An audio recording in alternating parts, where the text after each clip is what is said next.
السلام علیکم دوستوں، بسم اللہ الرحمن الرحیم۔ شروع اللہ کے نام سے جو بڑا مہربان اور رحم والا ہے۔ صرف 5 منٹ کا مدرسہ قرآن و حدیث کی روشنی میں جمادی الثانی اسلامی تاریخ مسلمانوں کو عظیم فتح کی خوشخبری۔ جب حضور صلی اللہ علیہ وسلم اور مشرکین کے درمیان حدیبیہ کی صلح اور معاہدے پر دستخط ہو گئے تو آپ نے صحابہ کرام کو قربانی کرنے اور سر منڈوانے کا حکم دیا۔ آپ کا یہ حکم صحابہ پر بہت دشوار گزرا۔ بالآخر حضرت سلمان نے حالت کو سمجھتے ہوئے آپ کو مشورہ دیا اور کہا آپ ہی سر منڈوا لیجیے، تو آپ صلی اللہ علیہ وسلم نے اس مشورے پر عمل کرتے ہوئے سر منڈوا لیا۔ یہ دیکھ کر صحابہ نے بھی اس پر عمل کیا۔ 3 روز حدیبیہ میں قائم کر کے صحابہ کے ساتھ واپسی کے وقت حضور صلی اللہ علیہ وسلم پر سورہ فتح کی آیت نازل ہوئی کہ ہم نے آپ کو ایک کھلی ہوئی فتح عطا فرمائی ہے۔ حضرت عمر رضی اللہ تعالیٰ عنہ جو اس معاہدے کی شرطوں کو اپنے لیے بے عزتی کا سبب سمجھ رہے تھے، ان آیتوں کے نازل ہونے کے بعد پوری طرح مطمئن ہو گئے۔ اس معاہدے کی وجہ سے کفار مکہ کاروبار کے لیے مدینہ آتے جاتے تو وہ مسلمانوں کے اخلاق، نیکی، اخلاص و مہمان نوازی سے بہت زیادہ متاثر ہوئے۔ حسن سلوک کی وجہ سے حضرت خالد بن ولید رضی اللہ تعالیٰ عنہ اور عمرو بن عاص کے ساتھ بے شمار لوگوں نے صلح حدیبیہ اور فتح مکہ کے دوران اسلام قبول کر لیا۔ الغرض اس معاہدے سے اسلام کے آگے بڑھنے میں زبردست کامیابی حاصل ہوئی۔ اللہ کی قدرت، زمین کا نشیب و فراز، زمین کے فرش پر غور کرو۔ اللہ تعالیٰ کے کتنے بہترین انداز ہمیں اس کو بچھایا ہے، جس پر اللہ کی لاکھوں مخلوق بسیرا کر رہی ہیں، اور پھر اللہ کی عجیب حکمت کے اس زمین فرش کے ایک حصے کو دوسرے حصے سے تھوڑا اونچا رکھا تاکہ پانی ایک طرف سے بہہ کر دوسری طرف جا سکے اور اس طرف مخلوقات کو فائدہ اٹھانے کا موقع مل سکے، اور آخر میں وہ پانی سمندر میں جا کر گر جائے۔ اگر زمین ایک طرف سے اونچی اور دوسری طرف سے نیچی نہ ہوتی تو پانی زمین پر جمع ہو کر اس کو سمندر بنا دیتا، چلنا پھرنا بھاری ہو جاتا اور کام کاج ٹھپ پڑ جاتا، جیسے کہ سیلاب کے زمانے میں ہوتا ہے۔ قرآن میں اللہ تعالیٰ فرماتا ہے، وہی ہے جس نے زمین کو پھیلایا اور اس میں پہاڑ اور دریا پیدا کیے۔ ایک فرض کے بارے میں اذان جمعہ کے بعد دنیاوی کام چھوڑنا۔ قرآن میں اللہ تعالیٰ فرماتا ہے، اے ایمان والو، جمعہ کے دن جب جمعہ کی نماز کے لیے اذان دی جائے تو سب کے سب اللہ کے ذکر یعنی نماز کی طرف دوڑ پڑو اور خرید و فروخت چھوڑ دو، یہ تمہارے لیے بہتر ہے اگر تم جانتے ہو۔ ایک سنت کے بارے میں تیز رفتاری سے چلنا۔ حضرت ابن عباس علیہ السلام بیان کرتے ہیں کہ حضور صلی اللہ علیہ وسلم جب چلتے تو چستی سے چلتے، سستی سے نہ چلتے۔ ایک اہم عمل کی فضیلت، سورہ اخلاص کا ثواب۔ رسول اللہ صلی اللہ علیہ وسلم نے فرمایا، جس نے قل هو اللہ احد 10 مرتبہ پڑھی، اللہ تعالیٰ اس کے لیے جنت میں ایک شاندار محل بنائے گا۔ ایک گناہ کے بارے میں ماتحتوں پر ظلم کرنا۔ رسول اللہ صلی اللہ علیہ وسلم نے فرمایا، جس نے ناحق اپنے ماتحت کو مارا تو اس کی وجہ سے وہ قیامت کے دن قید کیا جائے گا۔ دنیا کے بارے میں سب سے زیادہ خوف کی چیز۔ رسول اللہ صلی اللہ علیہ وسلم نے فرمایا، مجھے تم پر سب سے زیادہ خوف اس بات کا ہے کہ کہیں اللہ تعالیٰ تم پر زمین کی برکت کو ظاہر نہ کر دے۔ پوچھا گیا کہ زمین کی برکت سے کیا مراد ہے؟ رسول اللہ صلی اللہ علیہ وسلم نے فرمایا، دنیا کی رنگینی، اس کی خوبصورتی اور جیب و زینت۔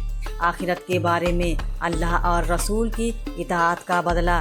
قرآن میں اللہ تعالیٰ فرماتا ہے، جو شخص اللہ اور اس کے رسول کے حکم پر چلے گا تو اللہ تعالیٰ اس کو ایسے باغوں میں داخل کرے گا جن کے نیچے نہریں بہتی ہوں گی، وہ ہمیشہ ان باغوں میں رہیں گے، اور یہی بہت بڑی کامیابی ہے۔ طب نبوی سے علاج، جن کے اثرات سے حفاظت۔ حضرت خالد بن ولید رضی اللہ تعالیٰ عنہ نے عرض کیا، اے اللہ کے رسول صلی اللہ علیہ وسلم، مجھے ایک مکار جن پریشان کرتا ہے، تو آپ صلی اللہ علیہ وسلم نے فرمایا، یہ کلمات کہو، اعوذ بکلمات اللہ التامۃ من شر الماء لا یجاوز ہن بر ولا فاجر من شر ما زرع فی الارض من شر ما یخرج منها ومن شر ما يعرج في السماء وما ينزل منها ومن شر كل طارق إلا طارق يطرق بخير يا رحمن۔ چنانچہ وہ صحابی کہتے ہیں کہ میں نے یہ عمل کیا تو اللہ تعالیٰ نے میری وہ پریشانی ختم کر دی۔ قرآن کی نصیحت۔ قرآن میں اللہ تعالیٰ فرماتے ہیں، اے ایمان والو، اللہ کی نشانیوں کی بے حرمتی نہ کرو، اور نہ حرمت والے مہینے کی، اور نہ حرم میں قربان ہونے والے جانور کی، اور نہ ان جانوروں کی جن کے گلے میں کالادہ یعنی قربانی کے علامت کے پٹے پڑے ہوں، اور ان لوگوں کی بھی بے ادبی نہ کرو جو اللہ کا فضل اور اس کی رضامندی طلب کرنے بیت اللہ جا رہے ہوں۔ اسلامی تاریخ۔ بادشاہوں کے نام دعوتی خطوط۔ صلح حدیبیہ کے بعد حالات قدرتی طور پر کچھ بہتر ہو گئے تو رسول اللہ صلی اللہ علیہ وسلم نے عرب کے امیروں اور دنیا کے بادشاہوں کے نام دعوتی خطوط بھیجنے کا ارادہ کیا، اور اس بارے میں صحابہ کرام کو مسجد نبوی میں جمع کر کے خطاب فرمایا، اے لوگوں، اللہ تعالیٰ نے مجھ کو پورے عالم کے لیے رحمت و رسول بنا کر بھیجا ہے، اس لیے میری طرف سے دنیا کو یہ پیغام پہنچاؤ، اللہ تعالیٰ تم پر رحم کرے گا۔ اور دیکھو، حضرت عیسیٰ علیہ السلام کے حواریوں کی طرح اختلاف نہ کرنے کے قریب بھیجنے کو کہا تو رضامند ہو گئے، اور کہیں دور جانے کا حکم دیا تو زمین پر بوجھ بن کر بیٹھ گئے۔ آپ صلی اللہ علیہ وسلم کے جانثار صحابہ یہ حکم سنتے ہی فوراً اطاعت کے لیے تیار ہو گئے، اور بطور مشورہ عرض کیا، یا رسول اللہ صلی اللہ علیہ وسلم، یہ دنیاوی بادشاہ بغیر مہر کے کسی خط کو قابل اعتبار نہیں سمجھتے، اور نہ اسے پڑھنے کی جہمت گوارا کرتے ہیں، اس لیے مہر لگا کر خطوط روانہ کیے جائیں۔ آپ صلی اللہ علیہ وسلم نے صحابہ کے مشورے سے مہر لگانے کے لیے چاندی کی انگوٹھی بنائی جس پر محمد الرسول اللہ لکھا ہوا تھا۔ اس کے بعد حضور صلی اللہ علیہ وسلم نے بادشاہوں کے نام مہر بند دعوتی خطوط بھیجنے کا سلسلہ شروع فرمایا۔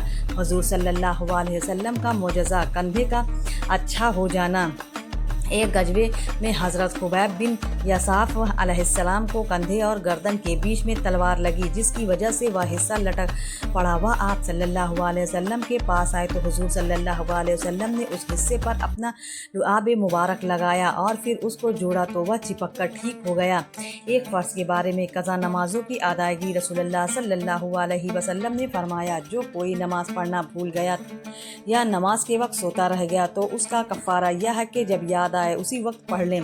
فائدہ، اگر کسی شخص کی نماز کسی عذر کی وجہ سے چھوٹ جائے یا سونے کی حالت میں نماز کا وقت گزر جائے تو بعد میں اس کو پڑھنا فرض ہے۔ ایک سنت کے بارے میں رسول اللہ صلی اللہ علیہ وسلم گھبراہٹ کے وقت یہ دعا سکھاتے تھے۔ گھبراہٹ کے وقت کی دعا: اعوذ بکلمات اللہ التامۃ من غضبہ وشر عبادہ ومن ہمزات الشیطان وان یحضرون۔ ترجمہ: پناہ مانگتا ہوں میں اللہ کے کامل و مکمل کلمات کے ذریعے اس کے غضب اور عذاب سے، اور اس کے بندوں کے شر سے، اور شیاطین کے وسوسے و اثرات سے، اور اس بات سے کہ شیاطین میرے قریب نہ ہوں۔ ایک اہم عمل کی فضیلت: اللہ و عیال پر خرچ کرنا۔ اہل و عیال پر خرچ کرنا۔ رسول اللہ صلی اللہ علیہ وسلم نے فرمایا، آدمی جو کچھ اپنے اوپر، اپنی اولاد، بیوی، محرم اور رشتہ دار پر خرچ کرتا ہے تو اس کو صدقہ کرنے کا ثواب ملے گا۔ ایک گناہ کے بارے میں کفر و نافرمانی کی سزا۔ قرآن میں اللہ تعالیٰ فرماتا ہے، جو شخص منہ موڑے گا اور کفر کرے گا تو اللہ تعالیٰ اس کو بڑا عذاب دے گا، پھر ان کو ہمارے پاس آنا ہے، پھر ہمارے ذمے ان کا حساب لینا ہے۔ دنیا کے بارے میں مال جمع کر کے خوش ہونا۔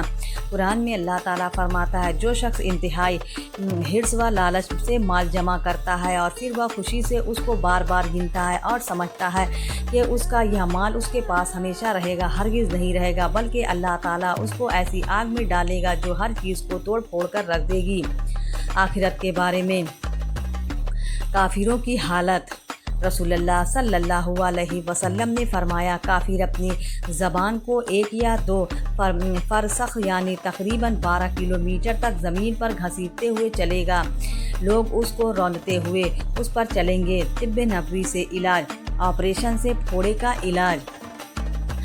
حضرت آسمہ بنت ابی بکر